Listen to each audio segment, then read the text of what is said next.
Yeshua, roi des rois, ton nom est élevé. Yeshua, Seigneur de Seigneurs, ton nom est glorifié. Yeshua, le roi des rois, ton nom est élevé.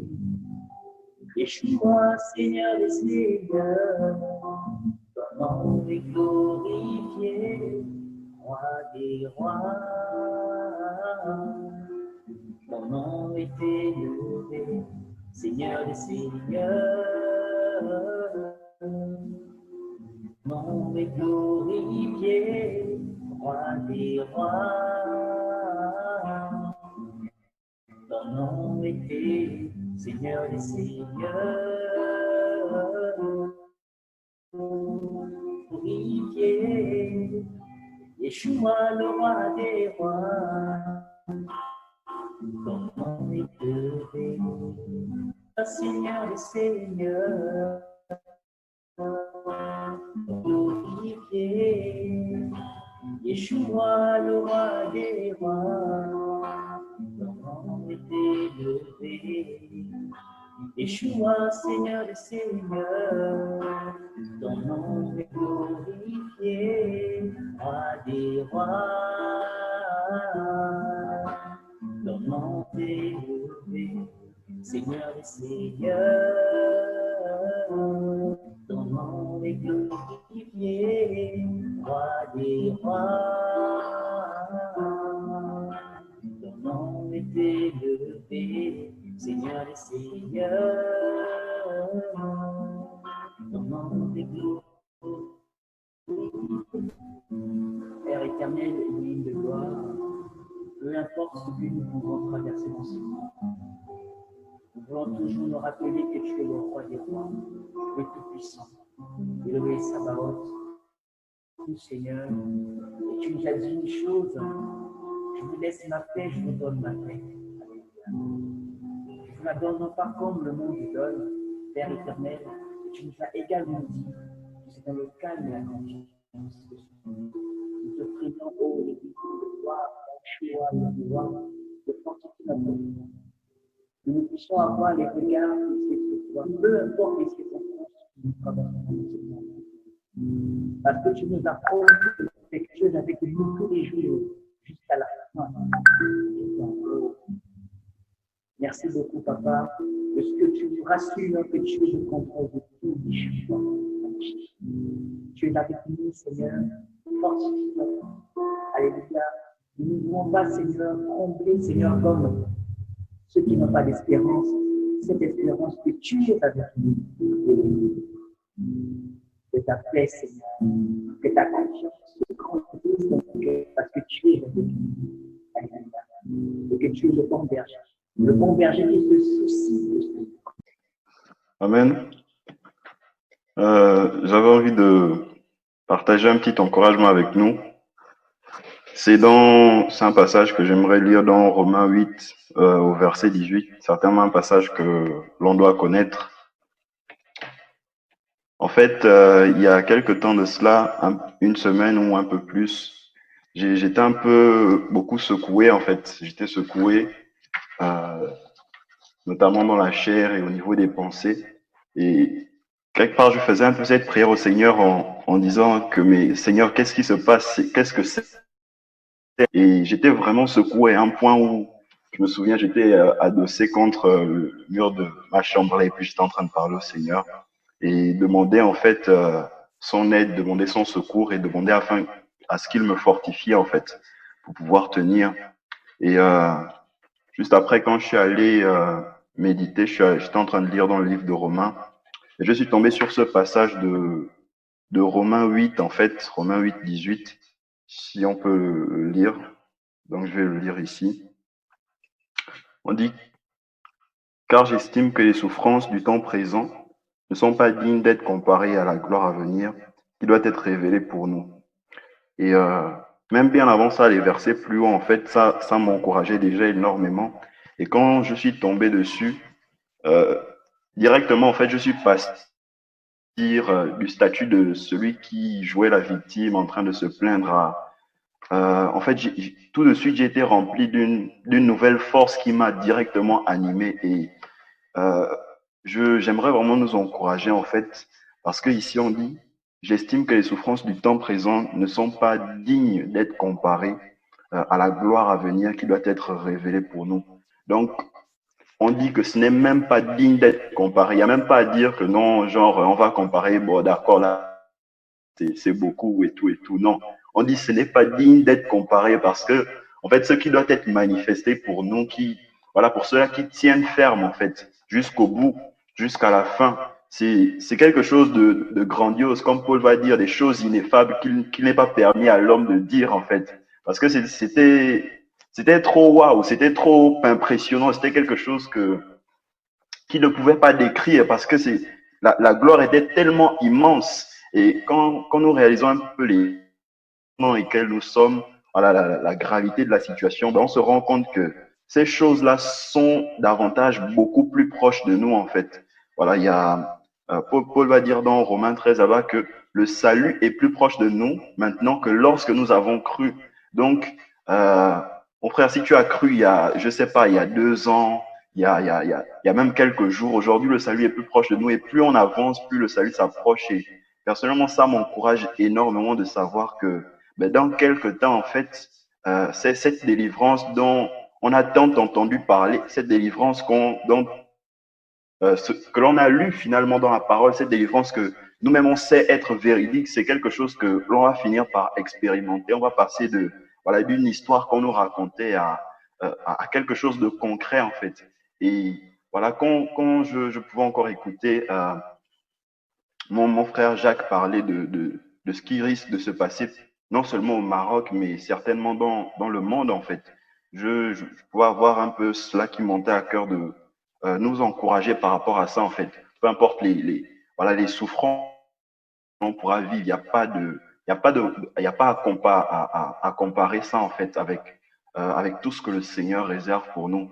Et dans Apocalypse, là-bas, on va dire en fait que bénis sont ceux qui sont morts à cause du témoignage de Christ, en fait. Donc, c'est comme vraiment une gloire, comme un titre, comme une dignité du simple fait de mourir à cause du témoignage de Christ. Et c'est quelque chose qui m'encourage personnellement, malgré les épreuves qui peuvent s'offrir à chacun de nous, en fait. Et j'ai aussi un cantique que j'aime beaucoup chanter, qui m'encourage, que j'aimerais aussi chanter. Certainement, on le connaît parce que c'est pas la première fois que je le partage. Et ça dit, quand je pense au ciel, quand je pense à ta gloire, quand je pense à la nouvelle Jérusalem, je ne peux que persévérer. Et, oh, je ne peux que persévérer. Et, oh, quand je pense au ciel, quand je pense à ta gloire, je pense à la nouvelle Jérusalem. Je ne peux que persévérer.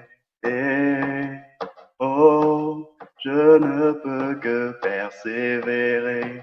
Et, oh, malgré les persécutions, malgré la séduction, malgré les oppressions, je veux persévérer parce que j'ai bâti ma maison roc. Jésus est, je veux persévérer malgré les persécutions, malgré la séduction, malgré les oppressions. Je veux persévérer parce que j'ai bâti ma maison sur le roc. Jésus est, je veux persévérer quand je pense au ciel, quand je pense à ta gloire, quand je pense à la nouvelle Jérusalem, je ne peux que persévérer. Et peux que persévérer. Et oh, malgré les persécutions, malgré la séduction, malgré les oppressions, je veux persévérer. Malgré les insultes, malgré le rejet, malgré les insultes, je veux persévérer. Même si on me prend pour un fou, même si on me traite comme inconnu, même si on me rejette, je veux persévérer. Parce que j'ai bâti ma maison sur le roc. Jésus est, je veux persévérer. Amen. Donc, c'est ce cantique-là qui m'encourage beaucoup. Voilà, malgré tout ce qui peut arriver, même si certains sont souvent rejetés par les membres de leur famille. Tout à l'heure, je lisais encore un frère d'ici qui, normalement, il y avait une réunion ici avec les frères de Tunisie. Et il y avait deux réunions. Il y avait une réunion le matin avec plutôt les frères qui parlent arabe et il y a un frère qui ne pouvait pas aller. Et ce soir, un peu, il était en train d'expliquer dans un groupe pourquoi est-ce qu'il n'était pas là. Et c'était parce qu'en fait, ses parents remarquaient qu'il sortait le dimanche, qu'il sortait beaucoup maintenant le dimanche pour assister aux réunions. Et ils lui ont posé la question, qu'est-ce que tu fais le dimanche? Est-ce que tu pars à l'église? Et là, il n'a pas répondu, mais il disait que ses parents l'ont dit que voilà, il voudrait parler avec lui. Et donc, voilà, il y a ces personnes-là qui vivent ces difficultés ici. Voilà, c'est un pays qui prône beaucoup plus l'islam. Et donc, souvent, c'est difficile pour voilà, certains frères de s'affirmer dans leur famille. Il y a des témoignages. Par exemple, une sœur au début de sa foi, c'était beaucoup difficile qu'elle approche une autre sœur parce que sa mère avait su que c'était à travers elle en fait qu'elle avait accepté le Seigneur et elle l'a gardé pour ennemi en fait. Et gloire soit rendue au Seigneur, les choses se sont arrangées. Donc nous croyons que voilà, malgré tout ça, ce qui reste important, c'est toujours la vision du royaume en fait. Voilà, c'est la vision du royaume, peu importe les difficultés, le rejet des hommes, les épreuves. Voilà, c'est que le Seigneur soit béni et qu'il nous fortifie, qu'il nous encourage au nom de Yahushua. Amen. Amen. Amen. Quelqu'un tient la parole? Vas-y, mon frère, tu peux commencer. Ok. Bonsoir, frère et sœurs. Juste pour aller dans le même sens que mon frère, lorsqu'il parlait voilà, il est passé du côté de la victime à celle qui est un peu plus encouragée. Il y a des paroles qui montaient dans mon cœur et elle disait à celui qui vaincra, en fait, à celui qui vaincra. Et il y a longtemps de cela, je lisais un peu Apocalypse et on va voir que le Seigneur, même s'il faisait des reproches à certaines églises, les églises de Laodicée, l'église de Pergame et plein d'autres, il n'hésitait pas à dire cela à celui qui vaincra en fait. Et donc du coup, je voudrais juste dire la foi en fait, vraiment voilà, qui nous fortifie, qui fortifie nos bras, qui fortifie nos genoux, qui nous fortifie davantage dans la foi, qu'on n'aille pas trop tôt, mais qu'on n'aille pas aussi trop tard. Voilà, que nous serons prêts au moment opportun. Et voilà quoi, juste dire à mes frères, c'est voilà, c'est le dernier tournant, voilà, c'est le dernier virage. Et pendant le dernier virage, c'est beaucoup serré. Donc du coup, il faut qu'on garde la foi en fait. Il faut qu'on garde la foi. Gardons la parole du Seigneur.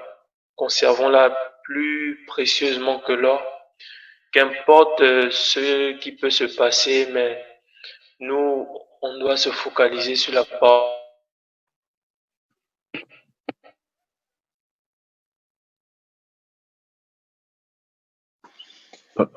Jonathan,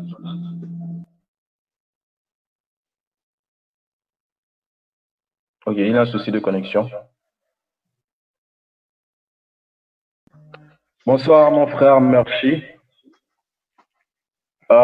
Bon, je vais rapidement partager ce qui m'a poussé à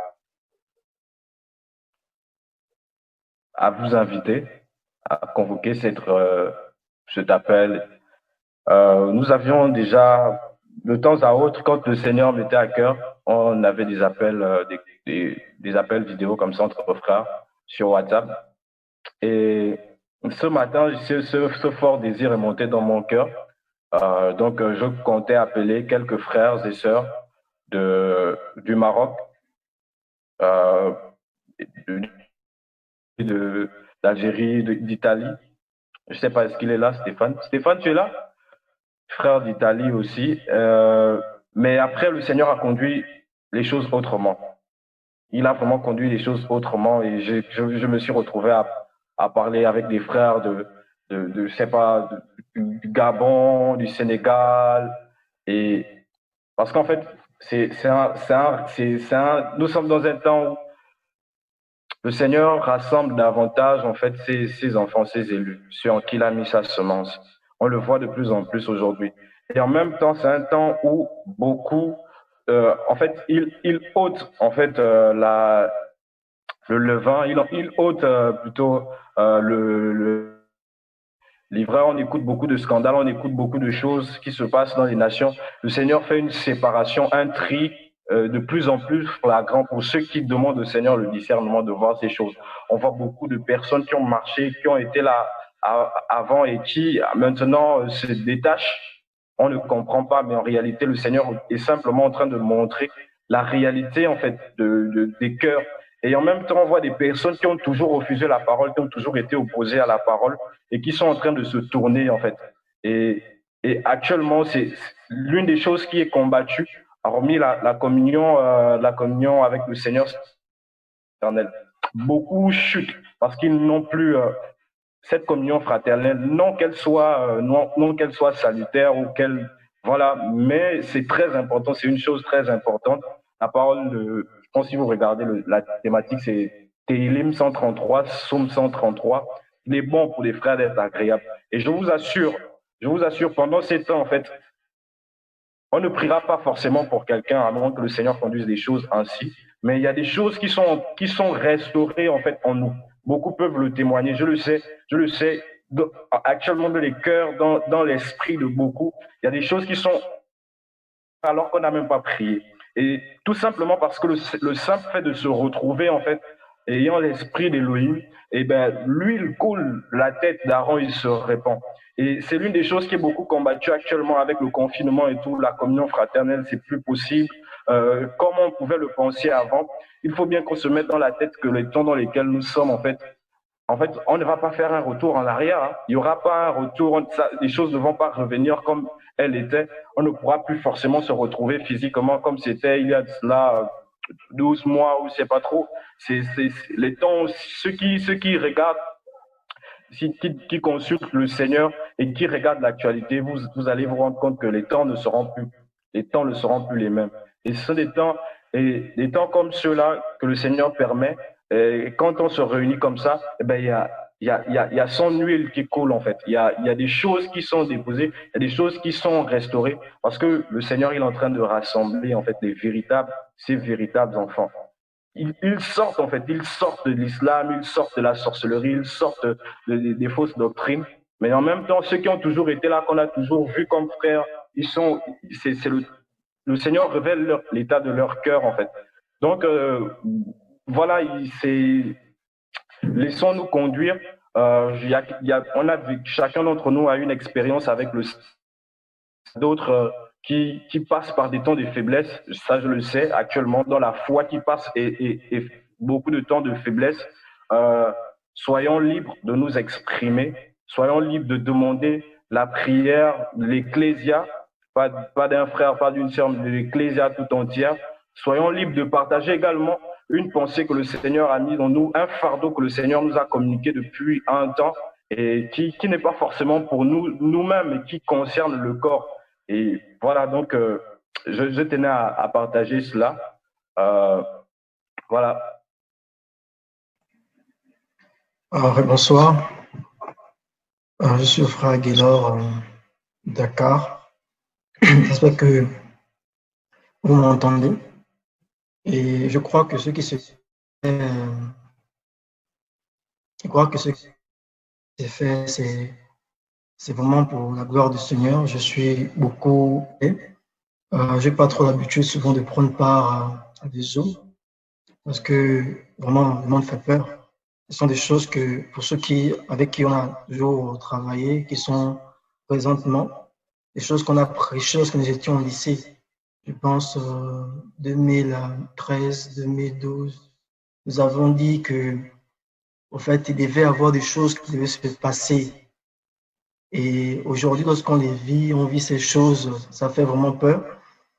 Peur, non pas dans le sens strict du terme, mais peur pour nos propres cœurs. Parce que la première recommandation que le Seigneur fera dans Jean chapitre 14, il dit « Croyez en moi et croyez en Elohim ». Il dit que vos cœurs ne se troublent point. Et ça trouble les cœurs, vraiment ça trouble les cœurs. Et pour moi, c'est une joie d'abord, c'est une joie de voir actuellement des frères debout. C'est vraiment une joie. Comme je disais tantôt que par rapport à ce qui s'est fait en ce moment, il y a un frère qui a pris le passage de Romains chapitre 8, à partir du verset 18. Et c'est le même passage que j'avais déjà sous le doigt. Le Seigneur mettait à mon esprit, que je tenais à nous partager. Et ce sont des choses que nous avons prêchées, qui se concrétisent sous nos yeux, qui se passent sous nos yeux. Et quelque part, on a peur, non pas pour ce qui s'est fait, mais on a peur pour nos cœurs, en fait. De jour en jour, on crie Yahweh pour nos cœurs, on crie Yahweh pour nos vies. Seigneur, aide-nous. Et de jour en jour, nos cœurs sont éprouvés. De jour en jour, ce qui est enfoui dans nos cœurs ne fait que ressortir. Et donc, du coup, ça fait peur. Et du coup, et le passage que le frère disait, il dit, sachez que les souffrances du temps présent ne seront comparables à la gloire à venir. C'est qu'aujourd'hui, on parle du vaccin, ce sont des choses, voilà, on s'attendait au vaccin, on s'attendait à d'autres lois, la loi Chiapa, on s'attendait à d'autres dérives, le droit de l'avortement, on s'attendait à toutes ces choses parce que le Seigneur nous les avait déjà avertis. On s'attendait à tout cela. Je pense que pour nous, chrétiens, ça ne nous surprend pas, en fait. Depuis longtemps, ceux qui sont là, on a crié ça lorsque nous étions dans le lycée, on n'y pensait même pas. Aujourd'hui, 8 ans, 4 ans, 5 ans après, 2 ans après, une semaine après, voilà, c'est sur notre nez. Et ce passage dit que les souffrances du temps présent ne seront comparables à la gloire à venir. Et ici, il y a deux parallèles. Le premier parallèle, donc le premier niveau, on nous parle des souffrances du temps présent. On nous parle du monde actuel. Paul va dire, ne vous conformez pas au siècle présent, mais soyez renouvelés par le renouvellement de l'intelligence. Et dans l'autre étape, on parle de la gloire à venir. Et le Seigneur va dire que ne craignez pas ce qui tue le corps et qui ne peut pas tuer notre âme. Mais craignez plutôt la faculté de tuer notre corps et conduire notre âme dans la géhenne. Et parfois, on se dit non, c'est impossible. Oh non, il faut revenir sur la terre, on vit ces réalités. Mais, quelque part, nous devons nous armer de la foi. La foi, en ce moment, c'est la seule arme qui pourra nous sauver. La foi. Croire que le Seigneur existe. Croire que c'est possible. Croire à la gloire à venir. Croire qu'il reviendra. Et ça doit davantage être fort dans notre âme, dans notre cœur. Croire à cela. Et lorsque vous lisez 1 Corinthiens chapitre 15, Paul dira, il dit, si notre espérance n'est que les choses de cette terre, nous sommes les plus misérables. C'est que si notre confiance, rien que sur cette terre-là, nous sommes les plus misérables, vraiment on est passé à côté. Et de jour en jour, là sur c'est fort, de jour en jour, Seigneur, tu es notre espérance de toi. Nous connaissons tous l'histoire de Étienne, de Stéphanos, qui va être lapidé par les Juifs, par les pharisiens, dont Paul était l'instigateur. Et quelque chose qui s'est passé, la Bible dit, pendant qu'on le lapidait, il fixa les yeux en haut, vers le ciel, et il vit la gloire de Yahweh. Parce que cette gloire-là, simplement, c'est comme, je pense, ceux qui font médecine. Ceux qui font médecine, par exemple, quand tu as une douleur, on va te donner, par exemple, une forte concentration de cortisol. On va te donner des fortes concentrations de sérotonine. Parce qu'on sait que, par exemple, la sérotonine, c'est l'hormone, par exemple, du bonheur, l'hormone, voilà, de la joie, la dopamine. Or, pourtant, ce sont des hormones que le corps sécrète. Mais on sait clairement que ces hormones-là viennent annuler ou bien viennent rendre sans effet la douleur. Et Stéphanos, vous savez, il avait des cailloux. On le lapidait. On jetait des cailloux. Et là, la Bible fait comprendre qu'il leva les yeux vers le ciel. Et quand il a vu la gloire de Yahweh, mon ami, mon frère, ma soeur, à un moment donné, la douleur qu'il a s'est transformée en joie. Parce que c'était tellement fort, cette gloire qu'il a pu percevoir. Il s'est rendu compte qu'il n'était qu'à 2 doigts pour basculer de l'autre côté et de pouvoir rentrer pleinement dans cette gloire-là. Et c'est ce qui doit nous fortifier. C'est ce qui doit nous encourager. Que lorsque on souffre, qu'on sache simplement que non, ce qui arrive après, lorsque Christ reviendra, toutes ces douleurs-là, on ne va même plus penser à ça. On ne va même plus penser à toutes ces choses. On aura juste la joie dans nos cœurs. On aura juste, ce sera la fête. Ce sera terrible.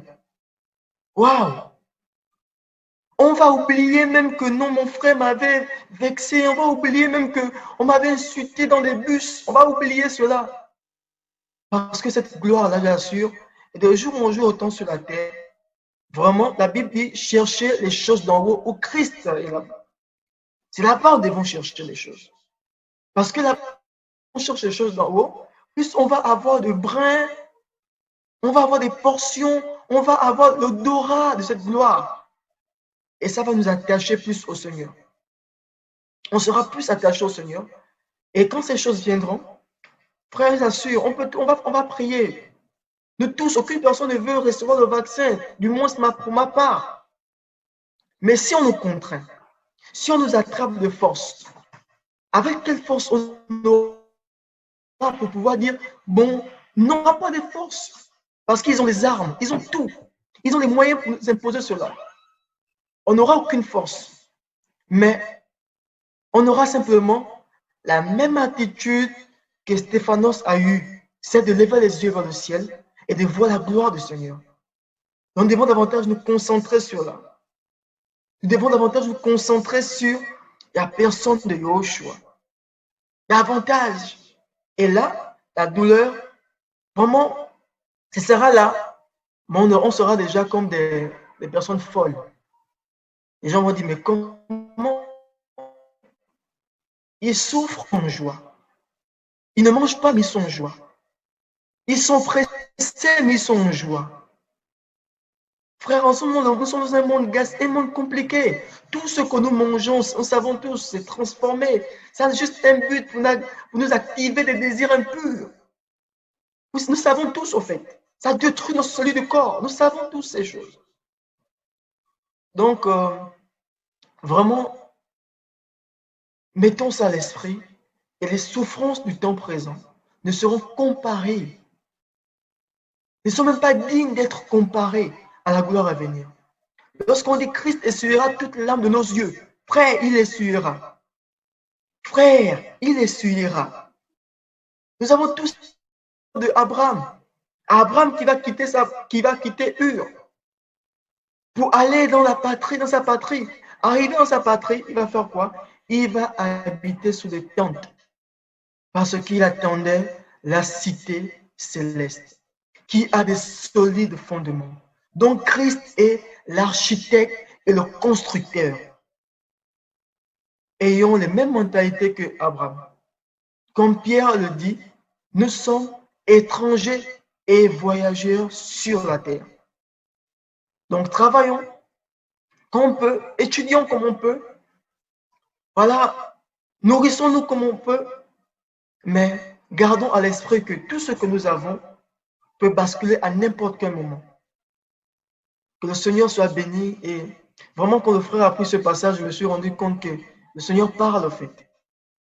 Le Seigneur nous encourage, au fait. Et pour moi, ma première joie, mon premier encouragement, c'est de voir, au fait, ses frères, c'est de voir ses sœurs, c'est de nous voir là, au fait. Sachant qu'il y a des personnes qui étaient là avant nous, ou des personnes qui ont commencé avec nous, qui ne sont plus. Et pour moi, frère, mais la Bible dit, Christ viendra prendre une église sans tache, ni ride, ni rien de semblable. Frère, battons-nous face aux rides en tant que chrétiens. Gardons la jeunesse chrétienne, gardons la vigueur chrétienne. Battons-nous face aux rides. Cette fausse sagesse humaine qui veut nous envelopper en disant que oh, nous sommes déjà sages, nous avons 5 ans, nous avons 6 ans. Frères, soyons de jeunes. Lorsqu'on va lire Ézéchiel, Job 34, on va voir ce jeune Élu qui va reprendre des vieillards. Il va dire ce n'est pas le nombre des années, mais c'est l'esprit qui habite en nous. Profitons de cette jeunesse, profitons de ce feu. Et le Seigneur viendra prendre cette église sans tache ni ride. Refusons les rides. Gardons cette jeunesse-là. Lorsqu'à un moment donné, on commence à devenir trop sage, trop raisonné. Non, le Seigneur n'est pas dans ça. Il n'est pas dans la sagesse, trop de cette sagesse-là, ce raisonnement. Non, fais ce que le Seigneur te demande de faire. Et lorsque tu feras ce qu'il te demande de faire, en toute sagesse, parce qu'il dit, je parle avec l'intelligence, je prophétise avec l'intelligence, je prophétise aussi avec la sagesse, avec l'esprit.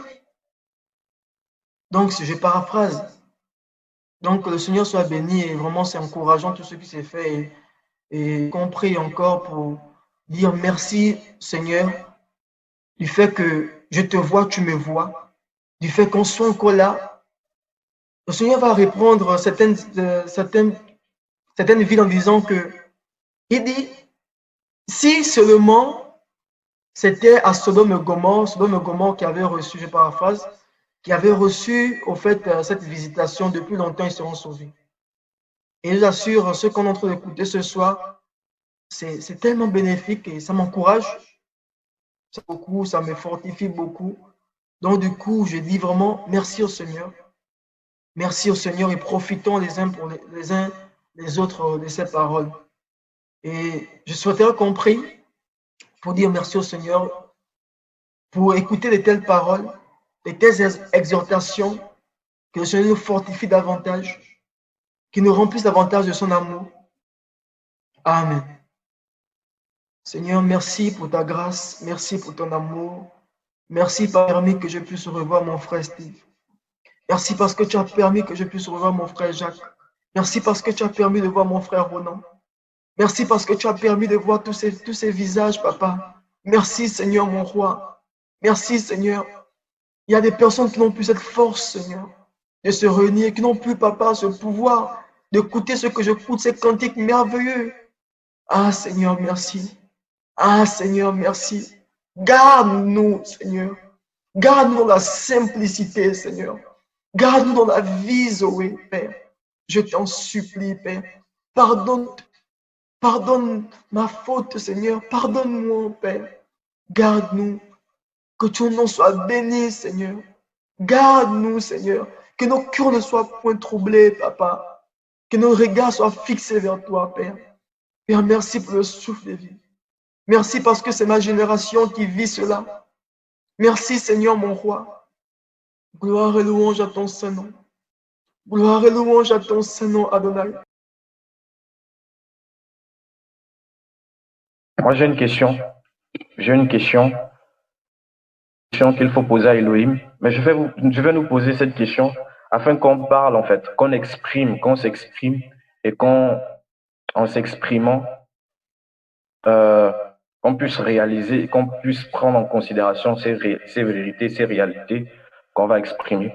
Moi, ma question est de savoir, en ces temps dans lesquels nous sommes, ces temps de confinement, ces temps de Covid et tout, en tant qu'enfant d'Elohim, quelle devrait être notre attitude? C'est une question, certes, qu'on devrait, en intimité, adresser au Seigneur. Mais, frères et sœurs, j'aimerais qu'on se pose cette question. Commencer à se poser cette question va nous aider à adopter une conduite, une attitude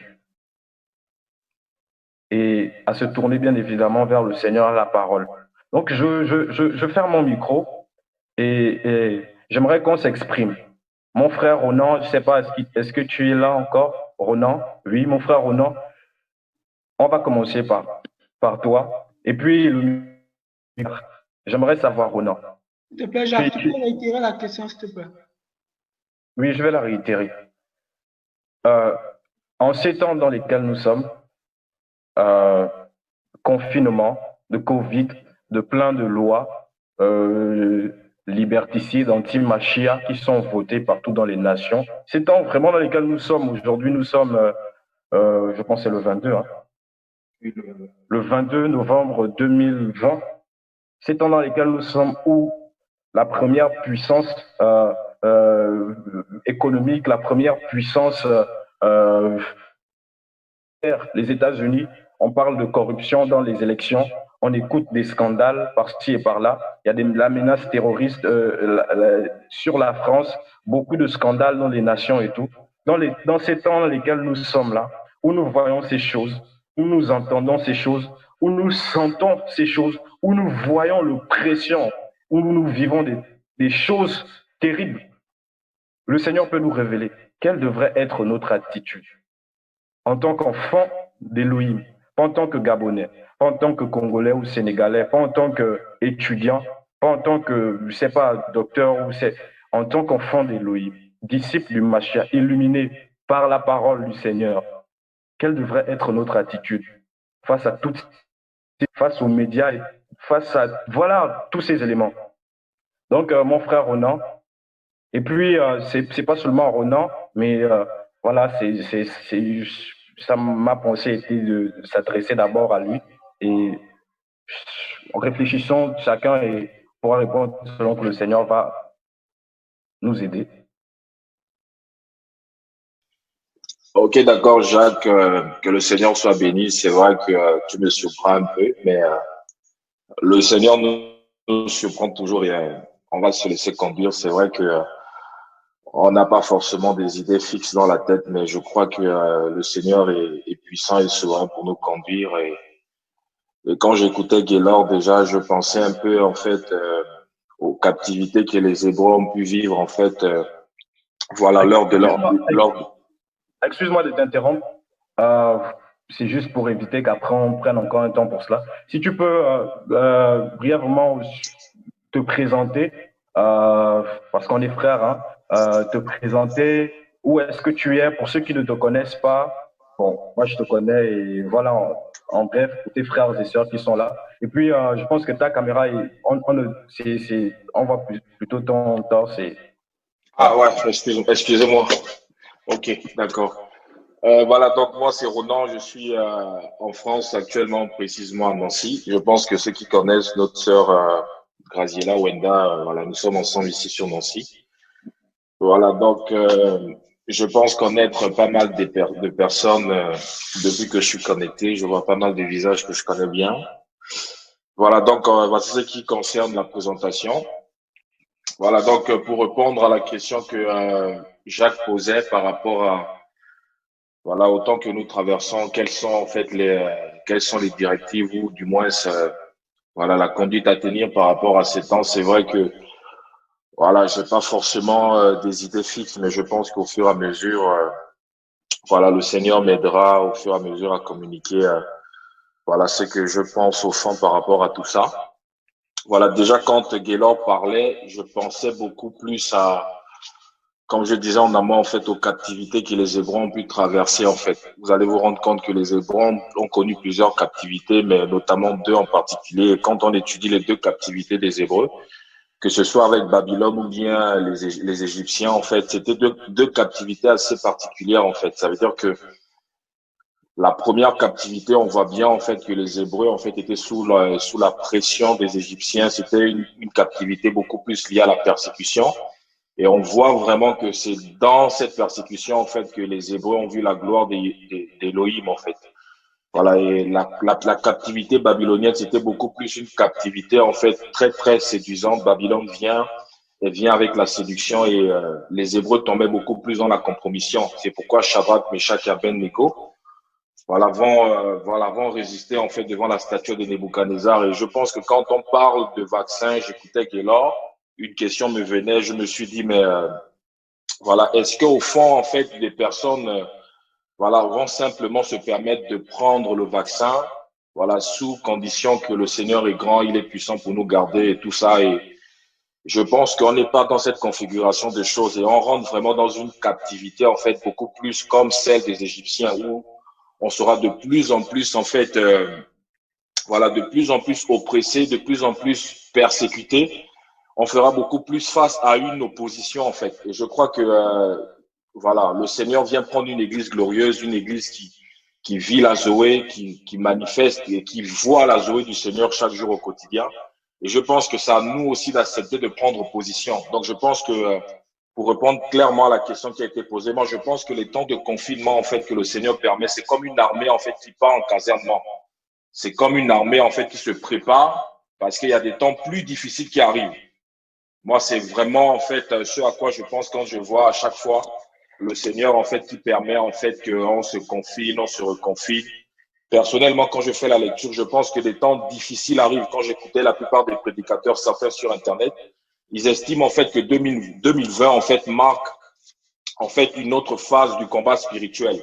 Ça veut dire qu'ils estiment que 2020, en fait, marque, en fait, le début des combats encore plus, voilà, plus grands, en fait. Donc, ça veut dire que quand le Seigneur permet, en fait, de tels confinements, c'est vraiment que l'on puisse davantage restaurer ce qui a restauré, l'aimer davantage et le chercher le plus. Parce que vous voyez que nous sommes dans une configuration de choses où, voilà, ceux qui n'étaient pas intimes avec le Seigneur abandonnent facilement. Ça me rappelle, ça me fait penser un peu lorsque Goliath venait attaquer, en fait, l'armée d'Israël. La Bible dit que les Hébreux, en fait, regroupés ensemble, ils étaient tous zélés et quand Goliath venait, chacun prenait la tangente. Est-ce qu'on voit un peu? La tangente ici, c'est pour dire que chacun prenait, en fait, la route qu'il pouvait, mais il fallait qu'il puisse fuir. Et c'est vraiment, en fait, voilà, ces temps dans lesquels nous sommes. Aujourd'hui, avec le Covid, aujourd'hui, avec les difficultés, on a l'impression vraiment que des personnes trouvent un moyen d'abandonner la foi. Moi, je me dis, le Seigneur, quand Jacques dit, par exemple, que l'objectif aussi de ces temps de pression que les nations exercent dans les nations, mais aussi sur l'Église, parce que quand on ne se voit pas à la fin, nous sommes tous confrontés à ça. L'objectif aussi, c'est de, voilà, d'amoindrir les temps de communion fraternelle, parce que l'objectif du diable a toujours été le même, isoler une personne pour mieux, en fait, le tuer dans les coulisses. Donc, moi, je bénis même le Seigneur qu'on ait, en fait, cette possibilité aussi de prendre, voilà, part des communions, même si ça reste virtuel, mais voilà, le Seigneur est puissant pour nous garder, nous fortifier, nous encourager au travers de tout ce qui peut être dit. Voilà, donc moi je pense, pour ne pas trop m'étendre, que vraiment les temps que nous traversons, où on peut faire face à des confinements, il y a un langage du Seigneur derrière. Préparez-vous parce que la pression va être de plus en plus grande. Voilà, c'est ça vraiment, quoi. Il faut vraiment qu'on voit en fait ces temps comme une armée c'est vraiment l'image que le Seigneur me donne en vision. C'est comme une armée qui réplique, qui part en casernement pour recevoir les directives du général. Parce qu'il y a une guerre qui arrive, il y a une guerre qui se prépare et il faut vraiment recevoir les directives, les plans d'attaque, il faut recevoir des choses dans les coulisses du Seigneur, voilà. Parce que c'est lui, Yahweh des armées. Je pense que c'est un peu d'imaginer ce que je suis en train de dire. Vous comprendrez en fait que c'est important que ces temps de confinement, en fait, qu'on ne se relâche pas, que ceux qui sont tombés, ceux qui sont fatigués, c'est pas le temps, en fait, de rester au sol, voilà. Parce que des temps plus difficiles arrivent. Voilà, je pense que quand on voit déjà la pression qui va s'exercer sur nous avec le vaccin, je nous assure, c'est pas le temps, en fait, de on va se dire, non, de toute façon, je vais me faire piquer, le Seigneur est souverain pour me garder. Non, il va falloir prendre position, quitte à ce que on puisse faire face à des pressions, parce qu'on connaît ce qui se fait derrière. Est-ce qu'on voit un peu? La Bible dit que si on boit des breuvages mortels, le Seigneur nous garde. Ça, c'est quand on est parfois ignorant. Voilà, j'ignore par exemple que voilà le repas que voilà un condisciple est en train de me donner, il y a du poison là-dedans. Le Seigneur me garde. Mais si tu connais volontairement, si tu sais vraiment que ce que tu t'apprêtes à prendre va te tuer, ne va pas dire que le Seigneur va te garder. Non, là c'est maintenant et de prendre ses responsabilités. On doit se dire, voilà Seigneur, c'est ta parole ou rien. Et je pense que si on s'arme de cette pensée, je vous assure que on verra la main du Seigneur, on verra la présence du Seigneur nous accompagner, on verra la gloire du Seigneur. Donc vraiment, c'est nous encourager parce que moi, je crois vraiment que les temps de confinement qu'on traverse, vous voyez on a traversé une période de confinement en mars et si vous essayez d'écouter les témoignages, vous allez voir qu'il y a eu des familles qui ont été restaurées, chrétiennes surtout. Voilà, il y avait vraiment des choses profondes qui se faisaient en intimité dans les coulisses. Le Seigneur a restauré pas mal de choses. Ça nous a aussi permis davantage de plus monter avec lui en prière, en méditation. Et je pense vraiment que le Seigneur davantage permet ces temps pour que davantage on puisse encore mieux se préparer parce que les temps vont être difficiles. Je vous assure que les temps vont être difficiles. Là, on est seul. Vous voyez qu'on est confiné. Parfois, on est entre quatre murs. Personne n'est là. Il n'y a pas un frère qui est là. Il n'y a pas une sœur parce que c'est là aussi on voit que certaines personnes avaient des béquilles. Voilà, parce qu'ils se permettent de lâcher la foi, de repartir dans le monde. Moi, j'ai des échos de certains qui sont repartis. Et c'est là où tu te rends compte que beaucoup étaient attachés à des réunions. Ils vivaient en fait leur communion fraternelle à cause des rassemblements chrétiens. C'est pas ça l'objectif, quoi. Donc, pour ne pas m'étendre et pour rester sur la question qui a été clairement posée, moi, je pense vraiment que ces temps, c'est vraiment comme des temps de préparation. Le Seigneur veut davantage une profondeur avec nous, veut restaurer des choses. Personne n'est à l'abri de ce qui arrive. Mais si on n'est pas dans la présence du Seigneur, on ne tiendra pas, quelle que soit la motivation, parce que vous avez bien constaté que au cours de la marche chrétienne, on peut avoir les bonnes motivations de bien faire, mais quand on perd la présence du Seigneur, nos motivations ne servent à rien parce que c'est la présence du Seigneur qui nous impacte. C'est la présence du Seigneur qui nous donne le caractère. On ne peut pas avoir le caractère sans la présence du Seigneur. Donc, le Seigneur vraiment permet ces temps de confinement pour nous préparer, pour que davantage on s'attache à lui, on cherche à aller plus loin. Voilà, parce que ce qui arrive va être compliqué. Je vous assure, moi, je suis convaincu que on rentre dans une phase de la spiritualité où il y a beaucoup qui vont mourir à cause de la foi, mais de plus en plus, il y en a qui vont peut-être même, il y a des choses terribles qui vont nous arriver, quoi. Voilà, donc que le Seigneur soit béni. Je sais pas si j'étais un peu dans tous les sens, dans tout ce que je disais, mais retenons l'essentiel. Vraiment, l'essentiel pour moi, ma pensée majeure, c'est les temps de confinement que l'on a, c'est vraiment une sorte de préparation que le Seigneur nous permet d'avoir. Voilà, que le Seigneur soit béni. Amen. Amen, amen. Gloire au Seigneur pour ces paroles, frère. Vraiment, ceux qui ont vraiment l'entendement spirituel saisissent l'esprit et le message qui est transmis. Joaris Itiembu, tu peux prendre le micro, il n'y a pas de souci. Tu as levé là. Bonsoir.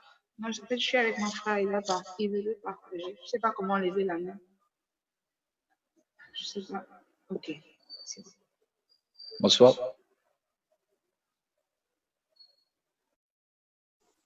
Bonsoir, frère. Bonsoir. Ah, ok, d'accord. Bonsoir. Déjà, merci pour le partage de tout à l'heure. C'était vraiment édifiant. Et puis pour tout ce qui a été dit tout à l'heure aussi. Donc, déjà, je me prénomme Marcel.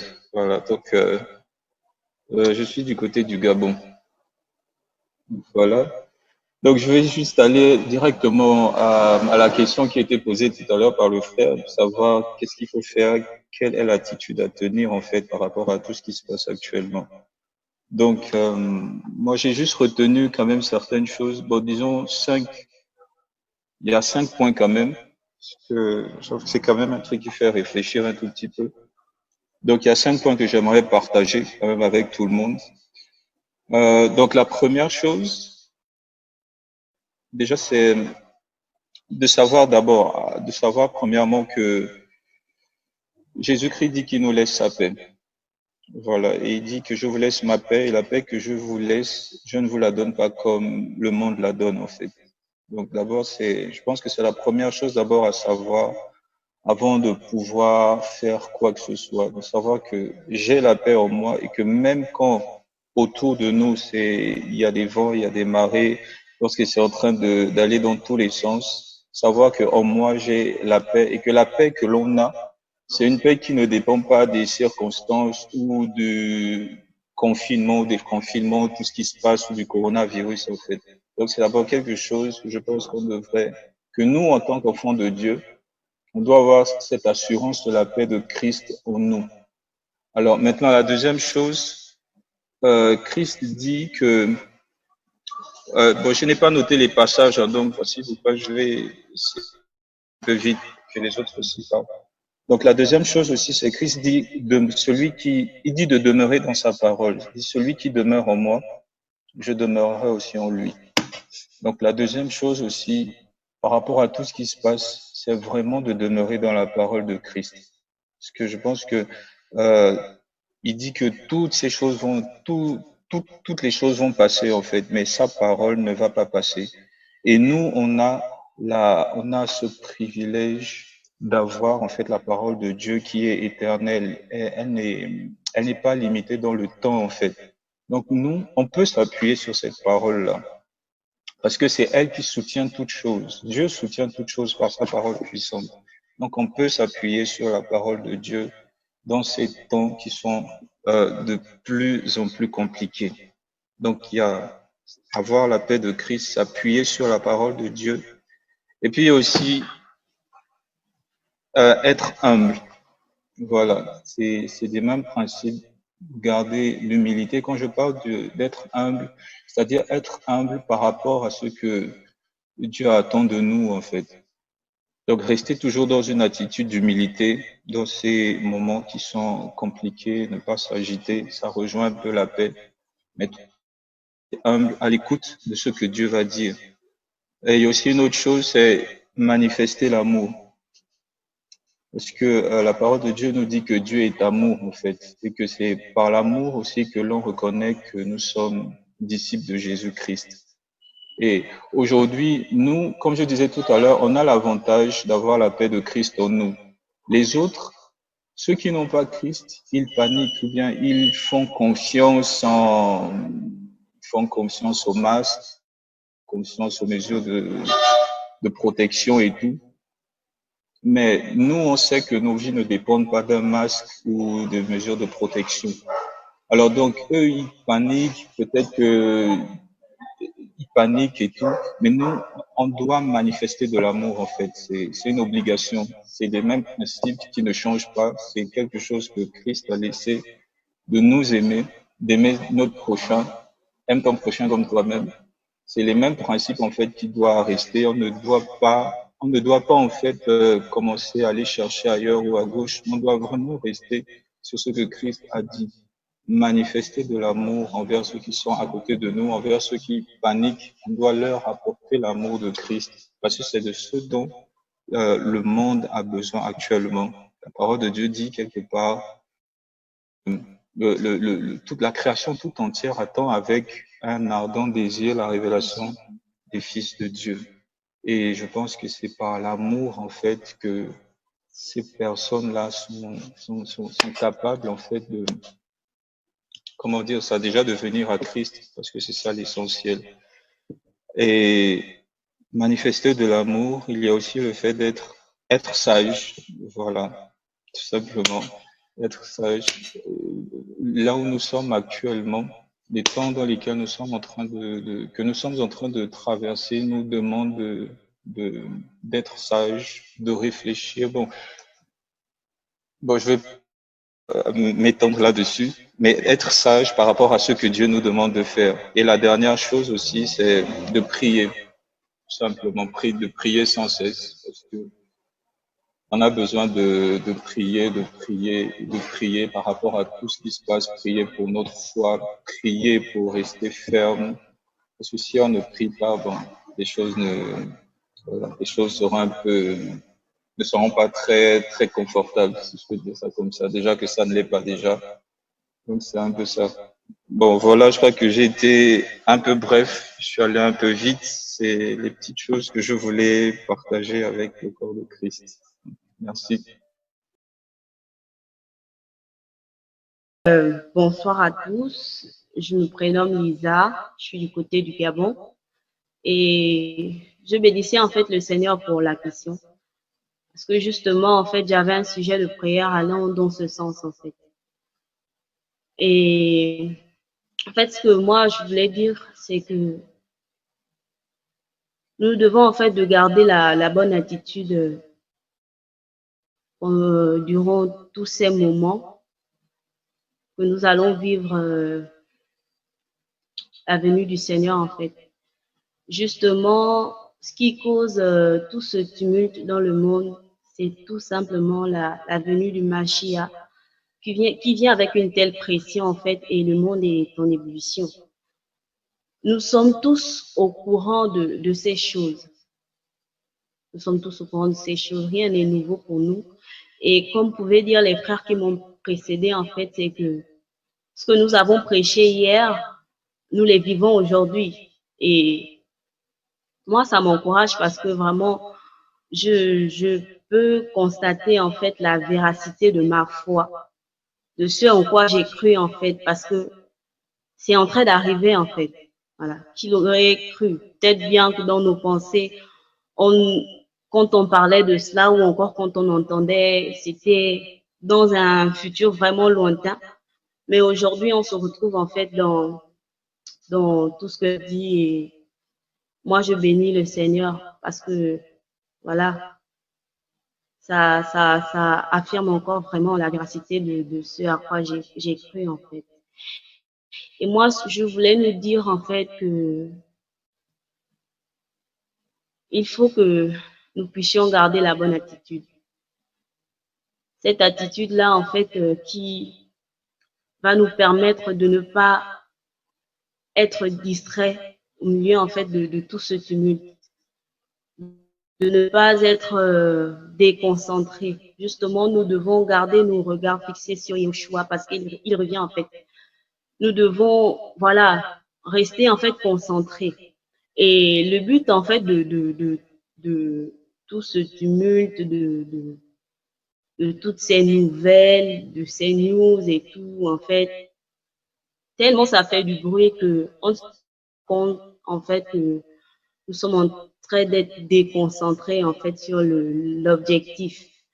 Vraiment, c'est dommage pour beaucoup parce que on s'intéresse à la politique, on s'intéresse à ces bruits de guerre, on s'intéresse. Je ne dis pas qu'il ne faut pas qu'on s'intéresse justement à l'actualité. C'est important de garder un œil étant donné que c'est une horloge. Et nous qui avons en fait la grâce d'observer en fait ces horloges et de pouvoir non seulement les observer, mais également de d'interpréter tous les signes qui se passent en fait, voilà, dans ce monde, tous ces signes qui précèdent la venue du Seigneur. Nous devons en fait de ne pas être troublés comme les gens du monde. Eux, ils n'ont pas cette connaissance. Eux, ils sont surpris en fait de tout ce qui arrive. Ils sont surpris. Mais nous, en fait, on connaît. On connaît dans quel temps nous sommes. On connaît en fait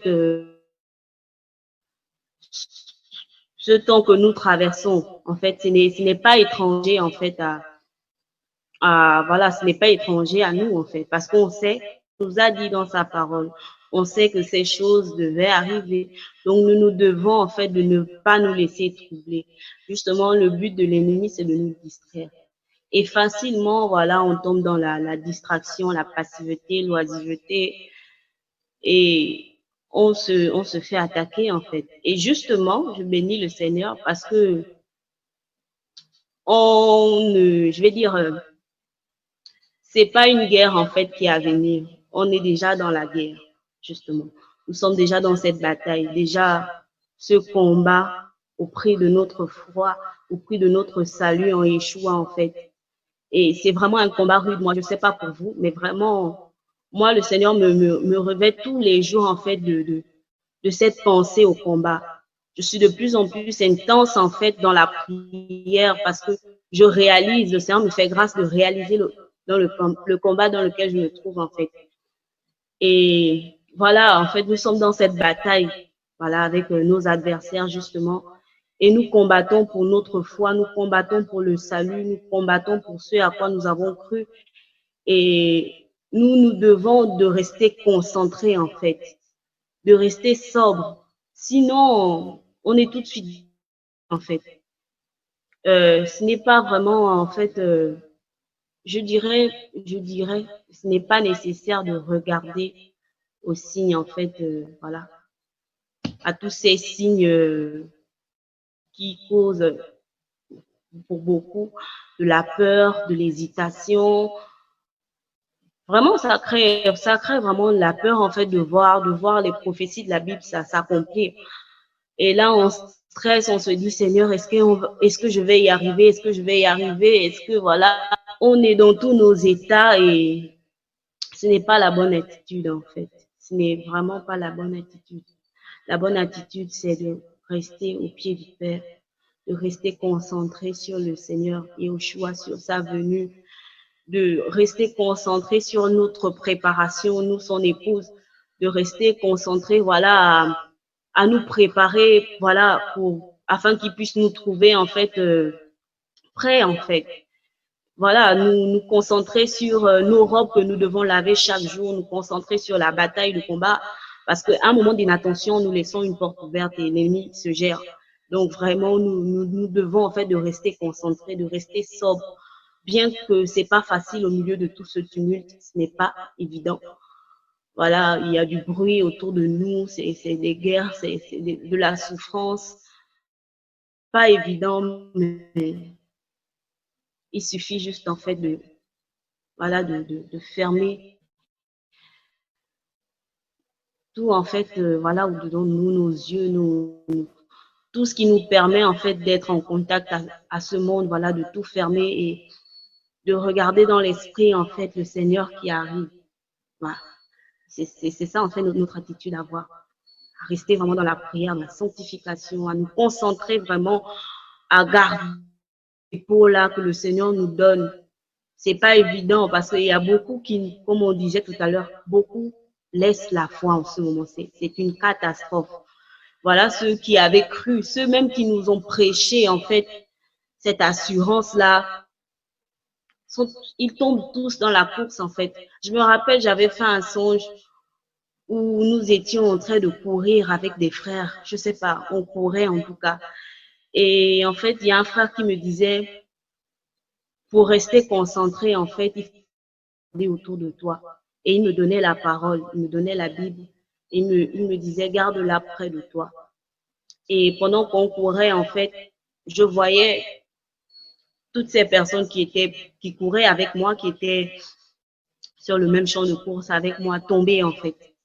Beaucoup de personnes tombaient.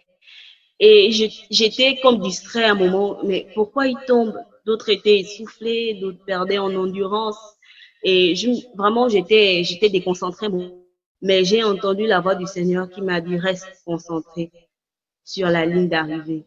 Et là, par la grâce du Seigneur, je me suis concentrée en fait sur la ligne d'arrivée. Et justement, c'est l'attitude qu'on doit avoir. Je pense que ce songe, voilà, était prophétique en fait. Parlait justement de ces temps dans lesquels nous sommes. Et c'est l'attitude qu'on doit avoir, rester concentré, vraiment rester concentré. Ne pas regarder à vraiment tout ce tumulte. élections qui sont truquées ou pas, ou les guerres ou vaccins, ou, tout ça, c'est évident. On le savait, ça devait arriver. Et laissez-moi nous dire, on le sait, c'est pas tout en fait, ce n'est que le début. Et on aura fait des choses vraiment plus pires en fait que, voilà, quoi, que ce que nous vivons déjà. Donc, nous devons de rester concentrés, rester vraiment concentrés à la venue du Mashiach, de rester concentrés, voilà, dans notre foi, quoi, pour ne pas être dérouté comme beaucoup et finalement se retrouver dans la désolation. Donc, c'est ce que j'avais à dire.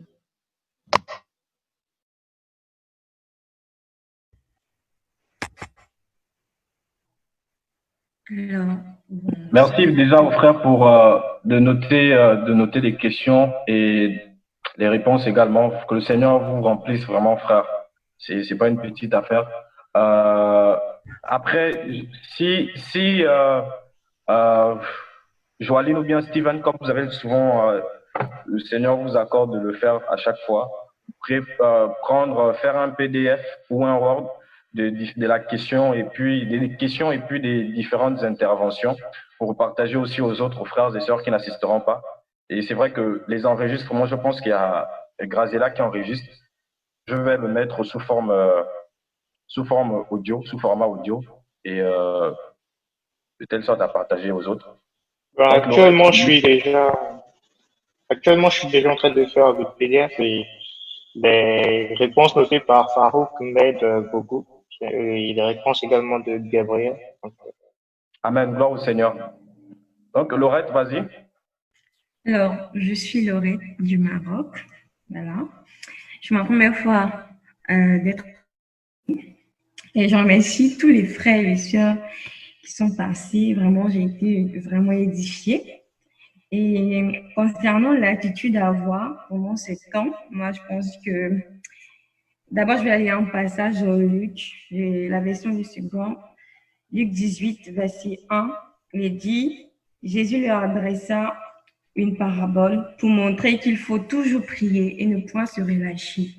Donc, pour moi, la première attitude qui est primordiale, c'est de rester attaché au Seigneur, c'est-à-dire ne pas se relâcher au fait, c'est-à-dire de prier tout le temps. Voilà, 1 Thessaloniciens 5 dit de prier sans cesse, de prier tout le temps et de rester dans la méditation comme il y a un frère qui l'a dit, de toujours rester dans la parole de Dieu, de demeurer dans la parole de Dieu, de prier. Et au verset 8 du même chapitre, il dit, je vous le dis, il leur fera promptement justice.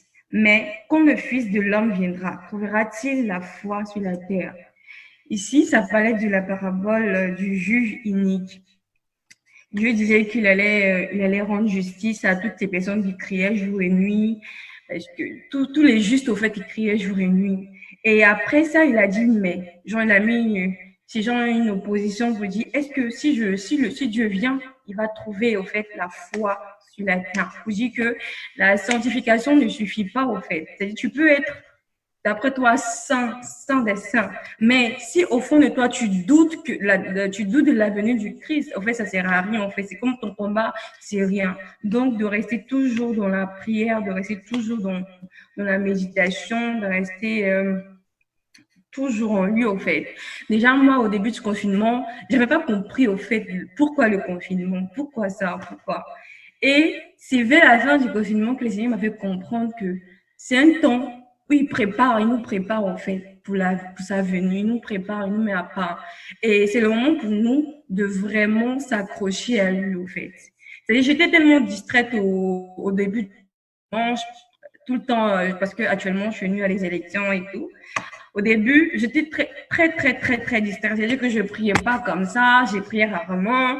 Mais vers la fin du confinement, Dieu m'a vraiment ressaisi et je bénis le Seigneur de toutes ces personnes qui œuvraient pour que je revienne vraiment au Seigneur. Et je bénis le Seigneur aussi pour vos vies parce que tout ce que vous dites, vraiment, ça ça me dit que Laurette, tu n'as pas fait le mauvais choix, au fait, quel que soit ce qui arrivera, reste attaché au Seigneur. Et moi, ce que je veux dire à chaque personne, c'est d'avoir vraiment la foi, quel que soit le vaccin, parce que je sais que quand le vaccin viendra, il y aura forcément des chrétiens morts. Il y aura aussi des chrétiens qui vont accepter ça.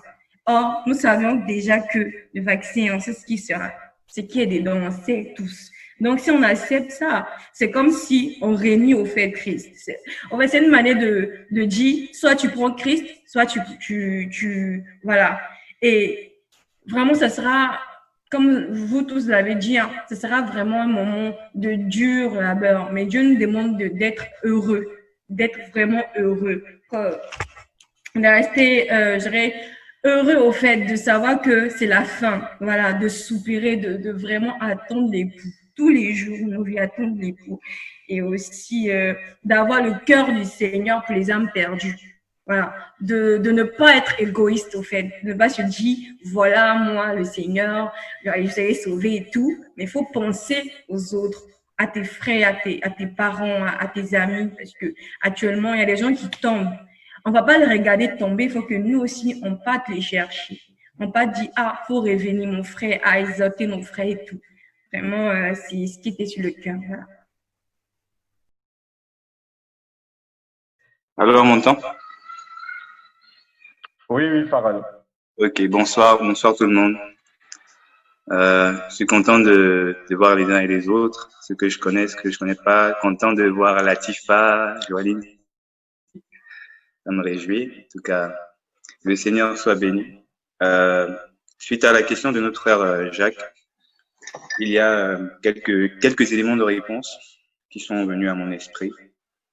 Je vais partager ça avec vous. Je bénis le Seigneur pour les interventions des uns et des autres, à dire que voilà, les interventions des uns sont complémentaires, quoi, et je bénis le Seigneur. Moi, je prends aussi ma part. Voilà. Donc, j'aimerais d'abord partager avec vous un passage nous a partagé ici à l'Église du Sénégal le matin. Moi, c'est Fared, pour ceux qui ne me connaissent pas, de l'Église du Sénégal. Désolé, je ne suis pas me présenter convenable. Donc, voilà. Le passage qu'un frère nous a partagé, c'était dans Exode chapitre 1 à partir du verset 8. Donc, je vais le lire rapidement. Donc, j'ai une version, je pense, BGC 2015. On dit, depuis, Exode chapitre 1 à partir du verset 8. Depuis, il s'éleva un nouveau roi sur l'Égypte, qui n'avait point connu Joseph. Et il dit à son peuple, voici le peuple des enfants d'Israël est plus grand et plus puissant que nous. Agissons donc prudemment avec lui, de peur qu'il ne se multiplie et que s'il survenait une guerre, il ne se joigne à ses ennemis et ne fasse la guerre contre nous, et qu'il ne s'en aille du pays. Donc, ça, c'est déjà un point qui m'a interpellé, et qu'il ne s'en aille du pays. La suite, on dit, et ils établirent donc sur le peuple des commissaires d'impôts pour l'affliger et le car le peuple bâtit des villes à grenier pour Pharaon, à savoir Pithom, Ramsès et Ramsès. Mais plus il l'affligeait, et plus il multipliait et croissait en toute abondance. C'est pourquoi il haïssait les enfants d'Israël. Amen. Ici, lorsque le frère partageait ça, ce qui m'a beaucoup capté mon attention, c'est le fait qu'on dit il va commencer à il disait qu'il devait être sage et que leur sagesse devait faire en sorte que ils empêchent qu'Israël ne se multiplie, qu'Israël ne entre en guerre avec d'autres peuples et qu'il ne quitte le pays. C'est quitter en fait le pays ici, et la manière dont le frère a brièvement parlé qui m'a interpellé. Le frère disait en fait que nous savons un peu tous que nous avons quitté le monde. Et le plan en fait de l'ennemi, c'est que l'on ne quitte pas le monde sur toutes ses formes possibles. C'est-à-dire de manière, je sais pas, la distraction, les réseaux sociaux, voilà, tout ce qui peut nous enlever moins de l'intimité avec le Seigneur. Et c'est ce qui m'a interpellé parce que nous savons tous que le Seigneur dit que nous ne sommes pas du monde. Nous sommes dans le monde, mais nous ne sommes pas du monde. Et eux, en Égypte, ils ne voulaient pas justement que les Israélites, les Hébreux quittent en fait l'Égypte. Donc, délaissent leur passé, délaissent le monde, délaissent le vieil homme en fait. Et ça m'a beaucoup interpellé et je nous interpelle aussi tous à davantage nous détacher du pays d'Égypte, détacher du monde, détacher de toutes les convoitises qui peuvent nous ramener vers le bas. Je nous parle à nous tous, je me parle en premier en fait. Donc c'est une des premières réponses qui m'est venue à l'esprit par rapport à la question de Jacques, de délaisser davantage le monde, se détacher du monde sur toutes ses formes possibles. Moi, personnellement, dès que j'ai entendu ça ce matin, j'ai directement pris des résolutions avec le Seigneur de davantage délaisser ce qui peut me faire perdre du temps avec le Seigneur, en fait. Moi, c'est un peu comme ça que j'ai réagi directement en entendant ça. Et un deuxième passage qui m'est venu à l'esprit, c'est Luc.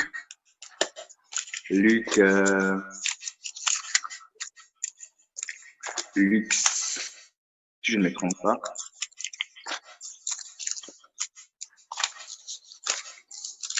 Donc, Luc, je pense que la parabole, en fait, des deux maisons, les deux maisons qu'on doit bâtir, là.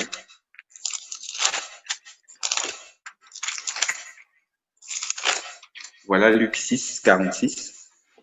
Donc, Luc 6, 46, on dit, mais pourquoi, c'est le Seigneur Yahushua qui parle ici, Jésus, dit, mais pourquoi m'appelez-vous Seigneur, Seigneur, et ne faites-vous pas ce que je dis? Je vous montrerai à qui ressemble celui qui vient à moi, entend mes paroles et les met en pratique. Il est semblable à un homme qui, bâtissant une maison, a creusé profondément, et a mis le fondement sur le roc. Mais une inondation est venue et le torrent s'est jeté contre cette maison, sans pouvoir l'ébranler, parce qu'elle était bâtie sur le roc. Mais celui qui entend mes paroles et ne les met pas en pratique est semblable à un homme qui a bâti sa maison sur la terre sans fondement. Le torrent s'est jeté contre elle et aussitôt elle est tombée et la ruine de cette maison a été. Donc voilà le deuxième passage qui m'est venu. Et ce qui m'est venu notamment par rapport à ce passage, c'était de la profondeur. Dans ces temps justement où nous sommes confinés, nous sommes à la maison, où davantage on peut s'efforcer d'avoir du temps avec le Seigneur. On doit rechercher à être profond avec le Seigneur. On doit rechercher à davantage creuser profondément pour chercher ce rocher-là. Vraiment, je me parle à moi premièrement, parce que ce n'est pas toujours donné. Ce sont des choses que l'on connaît. Comme je ne sais pas si c'est Paul ou Pétros, Pierre, qui pouvait dire que je ne me lasserai pas de vous répéter les choses qui sont salutaires. Et ce sont des choses que l'on connaît. On doit faire tout notre possible ici pour davantage écouter les paroles du Seigneur et les mettre en pratique. Il dit, je vous montrerai à qui ressemble quelqu'un qui écoute mes paroles et les met en pratique. Donc, il est semblable à cet homme qui cherche de la profondeur, pas la hauteur. On ne doit pas chercher dans ces temps de confinement à se faire voir. On ne doit pas chercher dans ce temps de confinement à aller regarder les vies des autres, à aller, je ne sais pas, mais à s'occuper de sa propre vie davantage, à nous bâtir afin d'avoir une certaine profondeur avec le Seigneur et de tenir ferme lorsque viendra les torrents, les tempêtes, etc., etc. Donc, c'est davantage, en fait, ces temps-là sont davantage des temps de préparation. Il y a quelqu'un, je ne sais pas si c'est mon frère Gaylor ou il y a une sœur qui a parlé, qui disait que le Seigneur revient chercher une église sans tache ni ride, ni rien de semblable. Et justement, ces temps-là sont là pour ça, pour nous préparer à davantage rechercher cette pureté, rechercher cette profondeur, chercher à être clean, un peu comme Esther, lorsqu'elle devait aller à la rencontre du roi. Combien de fois elle prenait soin d'elle, prenait soin de son visage, et elle a été remarquée justement par sa beauté. Et c'est ça aussi qu'on doit faire dans ces temps-là, creuser profondément, et afin de se tenir ferme lorsque viendront les tempêtes, etc. Un autre passage, le dernier, que je veux partager vite fait. On a lu, je pense, Romains 5 tout à l'heure. On va continuer de lire Romains 5. C'est Romains 5 à partir du verset... Attendez. à partir du verset 3, si je ne me trompe pas. Romains 5 à partir du verset 3, je vais lire ça vite fait. Ou je vais lire depuis le début, comme ça on sera un peu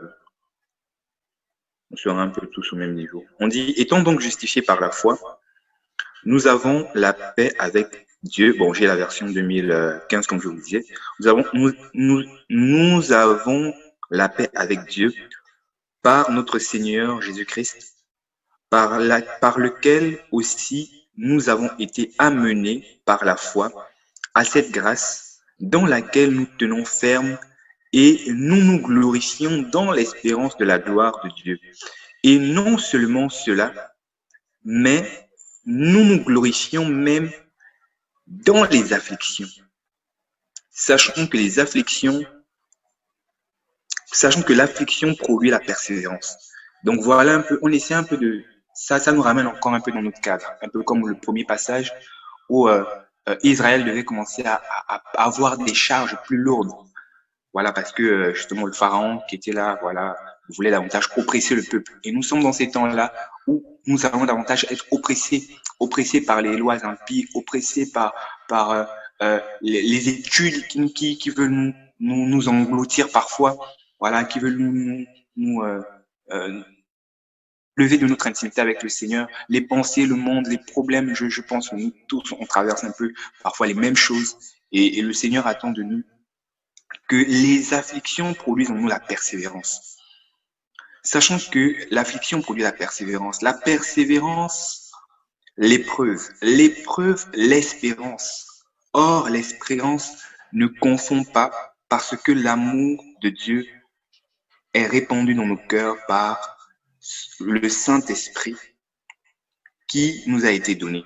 Donc, c'est ce que le Seigneur attend de nous, en fait, dans ces temps justement qui sont difficiles, où sans doute le vaccin viendra à mes frères du Maroc. Mon courage, je ne sais pas comment vous allez endurer ça là-bas, je ne sais pas, mais vraiment courage. Et l'image qui me venait, c'est l'image, je pense qu'il y a un qui a énuméré ça tout à l'heure, de Shadrach, Meshach, Abednego, on leur a demandé de se prosterner devant la statue de Nabuchodonosor, et ils ont refusé en fait. Ils ont pris position quelque part, comme mon frère Ronan disait tout à l'heure, prendre position. Et nous sommes dans ces temps-là où nous devons prendre position. Et certainement, il y aura des conséquences. Mais je bénis le Seigneur que nous avons un grand Elohim, que lorsqu'en fait, dans cette persévérance, là, dans cette prise de position, à l'instar de Shadrach, Meshach, Abednego, on a chauffé la fournaise 7 fois plus qu'avant, mais ils n'ont rien eu. Ils n'ont rien eu. Ils n'ont rien eu parce qu'ils étaient de l'Elohim, parce qu'ils avaient foi en leur Elohim. Yahweh était avec eux, en fait. Et ils ont expérimenté même une visitation particulière du 4e homme, de Yehoshua Mashiach, qui s'est présenté au milieu de cette fournaise avec eux, comme pour dire que Yehoshua est toujours avec nous. Je pense que Gaylor l'a dit aussi tout à l'heure. Un des commandements du Seigneur, ne nous inquiétez pas du monde. N'ayez pas peur du monde. Je serai toujours avec vous. Je ne vous laisserai jamais orphelin. Je suis sûr que le Seigneur, il est fidèle dans ses paroles, en fait. Il n'est pas un homme pour mentir, ni un fils d'homme pour se repentir. Donc, ces paroles sont certaines et véritables. Et moi, je crois que dans ces temps-là, où même nous prendrons position, le Seigneur sera présent avec nous, en fait. Et voilà un peu ma petite contribution. Et vraiment, je prie que le Seigneur nous garde. Et je nous exhorte aussi dans ces temps-là, justement, où parfois nous sommes loin les uns les autres, de prier les uns pour les autres. Ça fait quelque chose. Parfois, tu es là, tu peux être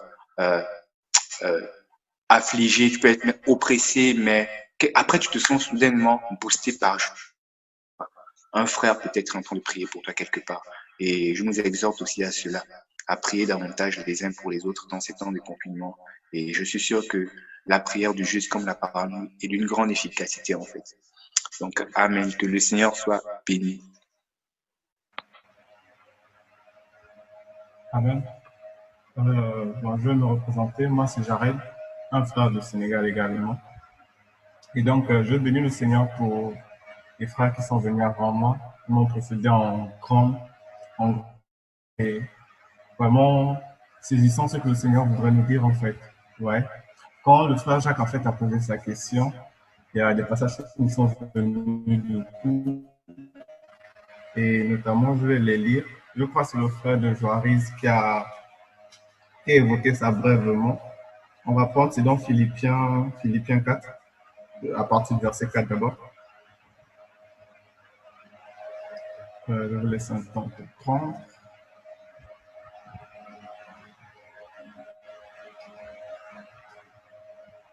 Je vais lire Philippiens 4 à partir du verset 4.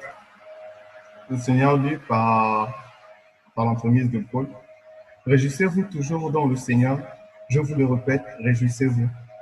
Que votre douceur soit connue de tous les hommes. Le Seigneur est proche. » Je vais d'abord m'arrêter par là, en fait. Je me demandais bien, quand ce passage est venu, je me demandais bien, mais Seigneur, comment ça, en fait, tu voudrais que nous nous réjouissions? Déjà, on connaît les situations dans lesquelles on se trouve, où on nous impose le vaccin et il y a plein d'autres choses. Et tu voudrais encore que notre caractère, en fait, en gros, je globalise, en fait, en gros, notre caractère soit un caractère doux et que ce soit connu de tous en gros. Et là, je me demandais, et je me suis dit, mais Seigneur, mais comment en fait? Comment, avec des cœurs tristes, comment, avec des cœurs inquiets, et aussi dire comment, avec des pensées qui peuvent venir, parce que je crois que peut-être je ne suis pas le seul, entendre qu'on va nous imposer le vaccin, entendre qu'il y aura un bon nombre de lois qui sont proposées dans des assemblées ici dans le monde, entendre tout cela, ça révolte en fait. Tu as juste envie de dire, bon, moi je suis informaticien par exemple, ceux qui font informatique, je deviens un hacker et tout, ou ceux qui font de la médecine, ils font du désordre et tout. Il y a juste un sentiment de révolte en fait qui naît. Et le Seigneur en gros, pas que ce sentiment-là prenne de la place. Vu que nous sommes des enfants de lumière, le Seigneur veut que notre lumière en fait brille devant les païens, que ce soit bon comme mauvaise période en fait, bonne ou mauvaise période. Le Seigneur voudrait que le même Jacques, par exemple, qui était hier, qui était rempli de foi, qui vivait, qui encourageait plusieurs personnes, voudrait que ce soit la même personne qui soit quand il y aura des moments de turbulence, des moments de précipitation. C'est vrai, il y aura de l'inquiétude. Justement, c'est là où vient ce passage, à partir du verset 6, toujours Philippiens, qui dit « Ne vous inquiétez de rien, mais en toute chose, présentez vos demandes à Elohim par des prières et des supplications, avec des actions de grâce. Et la paix d'Elohim, qui surpasse toute intelligence, gardera vos cœurs et vos sentiments en Yeshua Mashiach. » Pour dire que le Seigneur sait qu'on traversera des moments difficiles. Il pouvait le dire aux disciples dans Matthieu 24, en fait, à partir du verset 4, que dans les derniers temps, vraiment que votre cœur ne se trouble pas. Parce qu'on verra toutes ces choses, je revois toutes ces choses. Gaylor a pu le dire tout à l'heure. Ce sont les choses qu'on se disait parfois en rigolant, en disant en fait qu'il y aura ça, il y aura des trucs bizarres, et quand ça viendra, on fuira, on fera ceci, on fera cela, on fera cela. Mais quand ça arrive vraiment, on se rend compte que, on réalise en fait que c'est là et que on risque de subir ça en fait. Et donc on se pose beaucoup de questions, on se demande, mais Seigneur, comment on va faire, comment on va faire, comment on va faire. Mais le Seigneur voudrait simplement une chose, que nous gardions la même attitude qu'auparavant en fait. Que nous manifestons davantage le fruit de l'esprit, que nous marchions davantage dans la justice, que nous ayons des pensées davantage tournées vers lui. Je veux bénir le Seigneur pour le passage de Romains que Farrell a donné dans Romains 5 à partir du verset 1. On peut même prendre à partir du verset 1. Le Seigneur nous dit en fait que, la marche chrétienne, en fait, ou encore les moments qu'on vit, sont un peu comme des étapes en fait. Persévérance, qu'on dit ceci, cela. Bon, j'aimerais qu'on le reprenne pour regardez Romains 5. Romains 5, à partir du